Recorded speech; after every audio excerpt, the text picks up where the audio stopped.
This is one of my favorite Renaissance pieces from when I was a kid. And one of the things I love about it is that it's all just like a set of variations, right? And they just continue to kind of like unravel into this interesting texture of bass and upper notes, and those two voices end up just kind of becoming kaleidoscopic, kind of. So I've always really loved how active it is and the real nice dancey Renaissance feel. It kind of delivers on every level for me. And as a kid, it was one of those pieces that really got me into classical guitar. So I don't have too many pieces of advice for this particular piece, but one thing I'll say is that a slightly bouncy dance feel will allow you to not only make all the shifts that you need to make, but also just kind of combine your musicality and your technique together. So some of the chord shapes,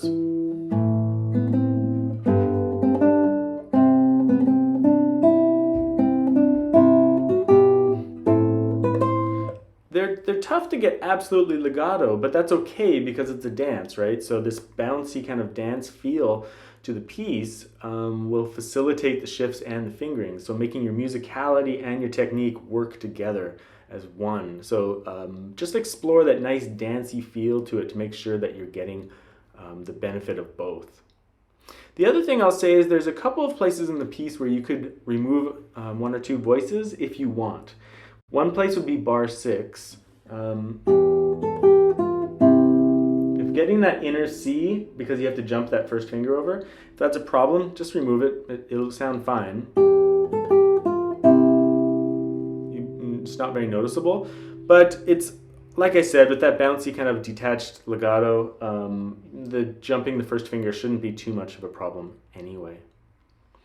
In terms of other places, when you get down to bar 18, that's one place where I debated fingering a lot. There's lots of different ways that you can finger it. I came up with this fingering just based on it giving a fair amount of sustain, and it avoided some of the barring that I've seen in other editions, like barring and then like reaching out for bass notes for like an ultra legato effect. Instead, I'm keeping it just a little bit more simple.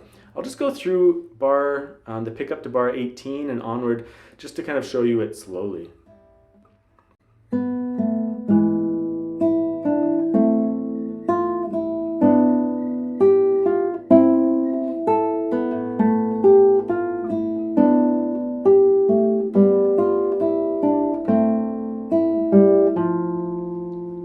So in that section, use your thumb for all the bass notes except for that open B string in bar 19.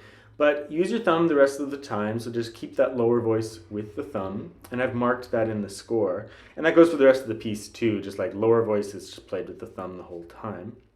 But that one spot, so bar 18, you're in first position, then you're in third position, then you're getting your F on your second string.